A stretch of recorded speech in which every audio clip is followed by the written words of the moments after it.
Bueno, acá tenemos la lavadora. Y hoy día vamos a poner el ciclo delicado. ¿Ya? Y ahí ya tenemos nuestra lavadorcita. ¿Ok? Vamos a ponerlo ahí, en delicados. Acá tenemos programas. Ahí que vemos. Vamos a poner en delicados. ¿Ok? Podemos elegir cualquier programa. ¿Ok? Aquí dice Roy. Delicados. Este es el ciclo que vamos a hacer. ¿Ok? Y ese ciclo normal. Nos vamos a delicados. Porque yo quiero ese programa, como les voy a decir. ¿Ok?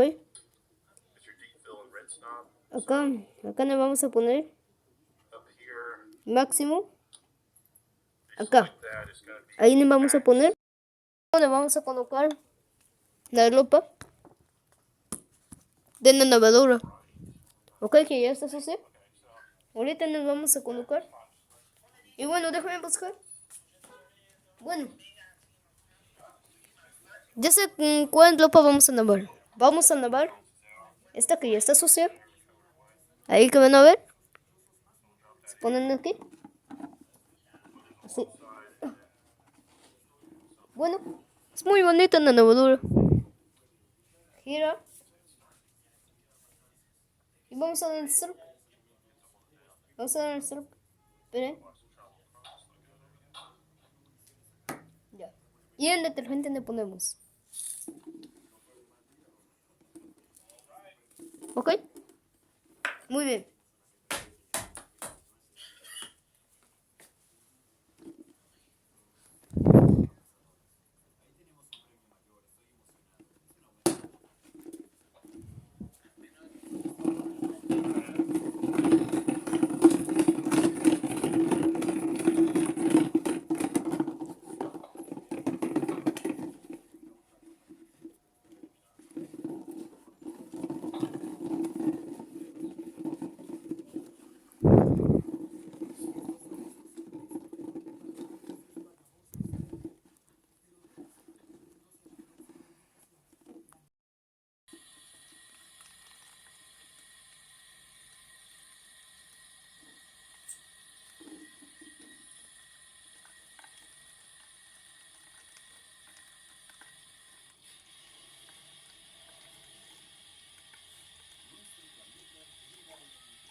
terminó. Bueno, acá está la lavadora. Y ahí está. Y como pueden ver, terminó el agitador. Voy a sacar la ropa. Voy a sacarla. Ok. Voy a sacar así la ropa para que ustedes puedan ver. Y quedó totalmente limpia nuestra ropa. Ok. Vamos a dejarla a un costadito. Y bueno, ya ha terminado su ciclo. Ok. Acuérdense que esta lavadora es de marca Maytag. Ok. Bueno. Y así fue, esta lavadora no he comprado. ¿Por qué ruebas? ¿Qué ruebas me no le ganó? Ok. Bueno. Y hasta acá hemos detenido el video. Muy bien. Adiós, chicos. Gracias por ver.